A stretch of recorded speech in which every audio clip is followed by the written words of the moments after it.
Got another rant for you guys, and particularly guys that I have this rant for.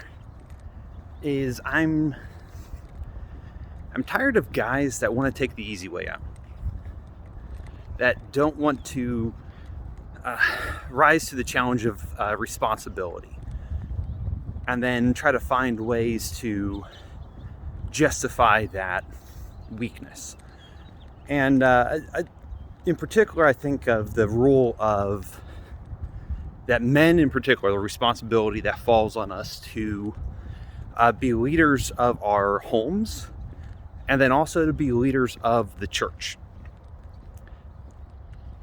And I've seen too oftentimes men who are completely qualified to be a leader in their congregation and to be a leader in their church decide that they're not qualified.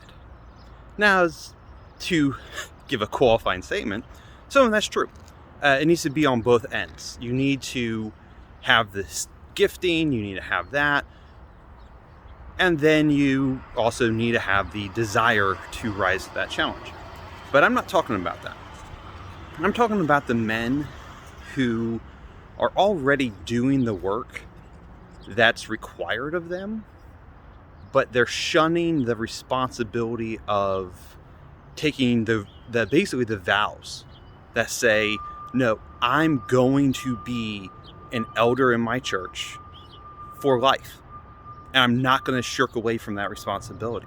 If I get a better opportunity somewhere else, I'm not going to take that opportunity because I made covenant vows here at this location, not at these other locations.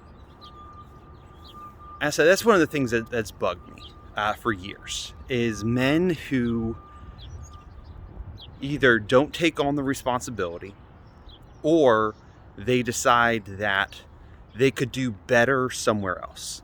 This isn't a job. Jobs, yeah, absolutely. Get a pay raise somewhere else? Go for it, man. Go for it.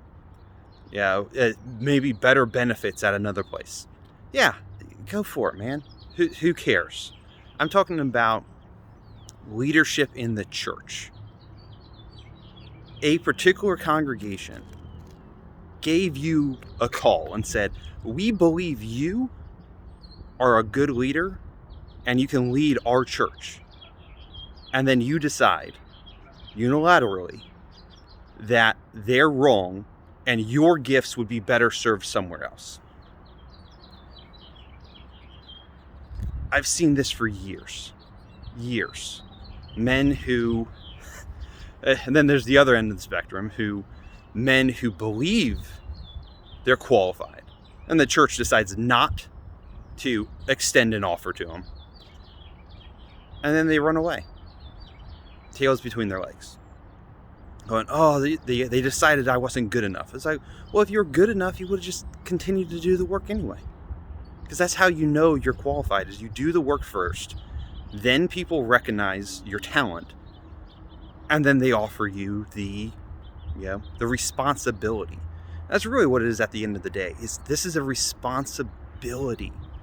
You're being asked to shepherd Christ's flock, and you're going to say no, or they're not.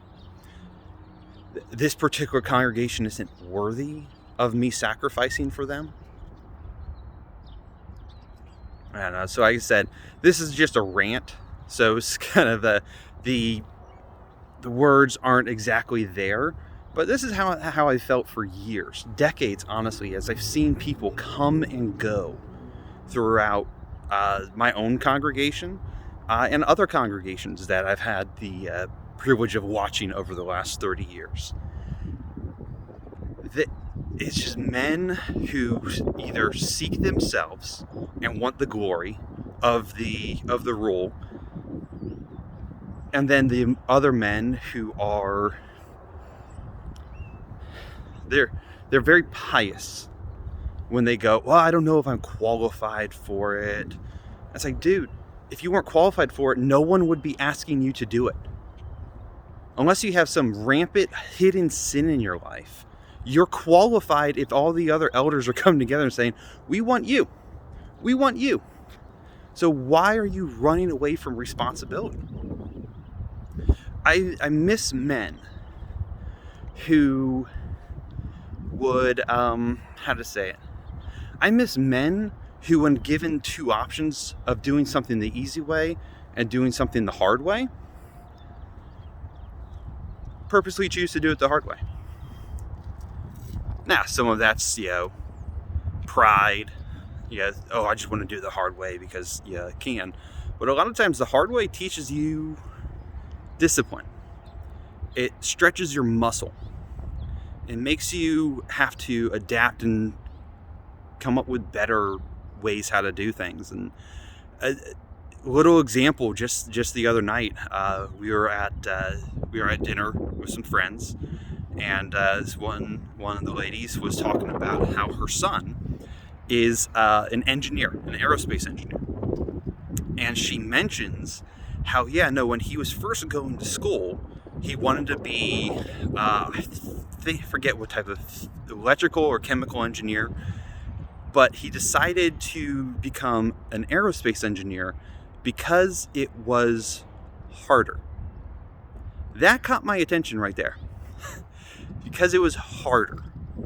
And it reminds me of a time when my life, this is probably about 12 years ago, I was, through my career, I was asked to be a mentor in a school for a middle schooler. And you could, you didn't get to pick who your mentee was, but they gave me an option at one point.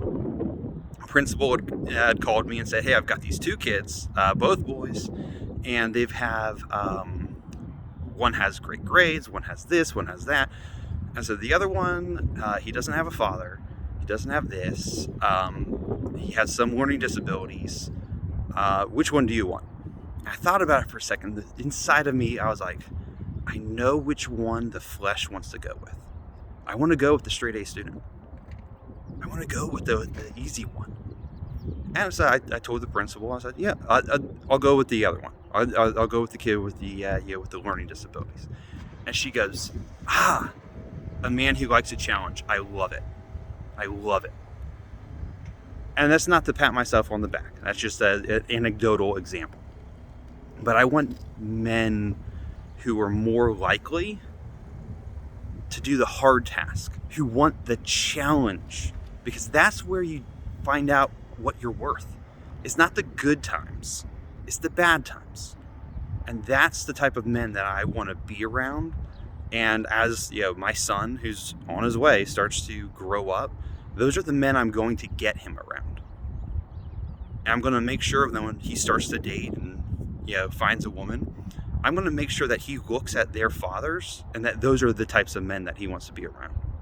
Men who want to do the hard thing, not the easy things, the hard things, because the hard things is what reveals your character. So, that's my rant for the day. Peace out.